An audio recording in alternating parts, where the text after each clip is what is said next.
Hello and welcome to the Homemade Songwriter. My name is Austin, and in today's video we're going to be talking about co-writing as well as some simple tips for how to get more out of your co-writes.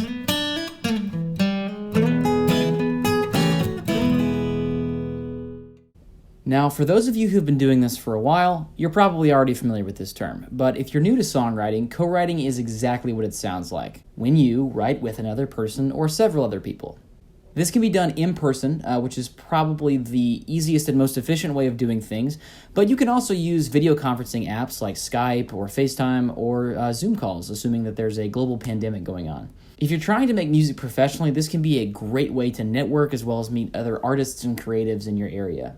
I want to be clear and tell you that I do most of my songwriting alone, but I've also done a good amount of co-writes as well, and the following is just some helpful lessons that I learned along the way that might be helpful to you if you're planning on stepping into that co-writing space. Let's get into it. Right off the bat, one mistake that I've made and that I've seen other people make is coming to the session with one or worse, 0 ideas to contribute to the session and just expecting to lean on the other co-writer to carry the session. Now, of course, nobody expects you to come to the session with the entire song already figured out because that would obviously defeat the entire purpose of doing the co-write in the first place. However, if you want to be prepared, it's important to be a contributing member of the session. So do the work of writing many ideas before the session. These can be title ideas, musical ideas such as melody or chord progression, or even just random lyric ideas. If you come to the write with just one idea and your co-writer isn't feeling it, then you've kind of put yourself into a hole, and then you're both sitting there awkwardly trying to figure out a song idea that you both agree on, and it can just totally kill the momentum of the write. You want to give yourselves as big of a head start as you can to jumpstart the creative process during the session.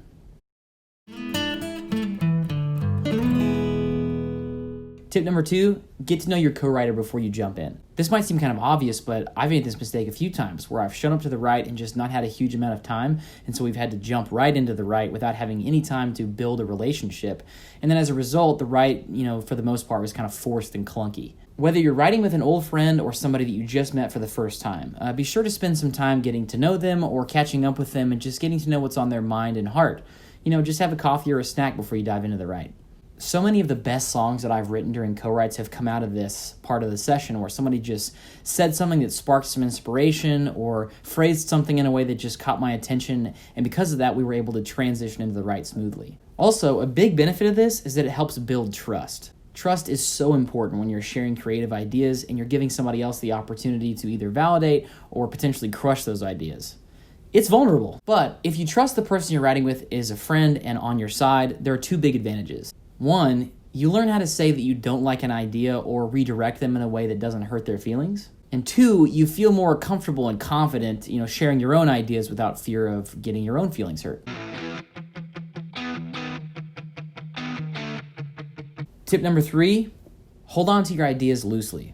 Okay, so you've done the work of writing many ideas beforehand, and now you've come to the session. Awesome. You pitch your idea and your co-writer says, I like that, but what if we did this instead? Or what if we took it in this direction? And that doesn't align with your original vision for the song, and so you shoot the idea down.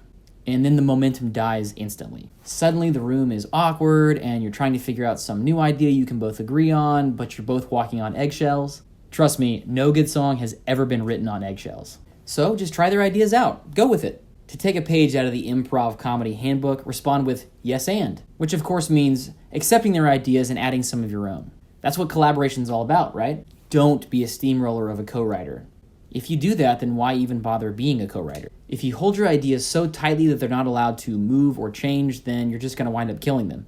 You never know what song a collaboration can lead to, and oftentimes it's something that's far better than something you could have done by yourself.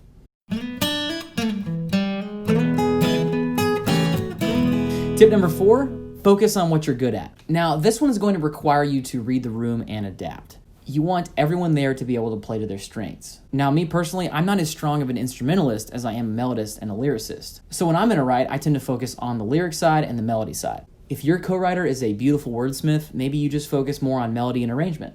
One thing I've done numerous times is if you're both lyricists and not as strong instrumentalists, is invite someone to come to the write who is actually known for being an instrumentalist. That way you get to focus on your strengths, but you also get to write something that is melodically pleasing as well. If everyone in the room is playing to their strengths, you'll get the strongest song and the best result possible.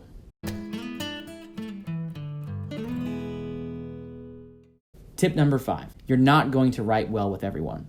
Your writing style and preferences and the way you look at the world is not going to be the same as everyone that you write with. You're probably going to finish some sessions with a song that you and maybe both of you think is total garbage. This is not a failure.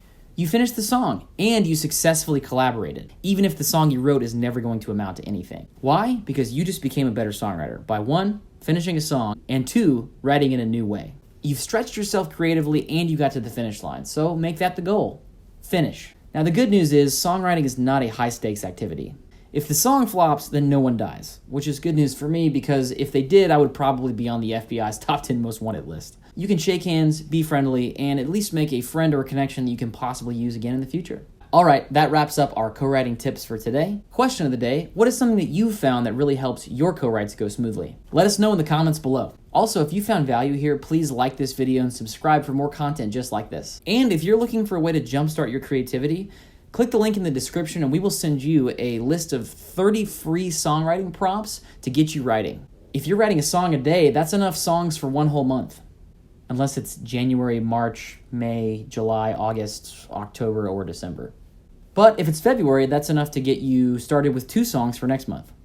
All right, that's it for this one. So keep writing and we'll see you in the next one.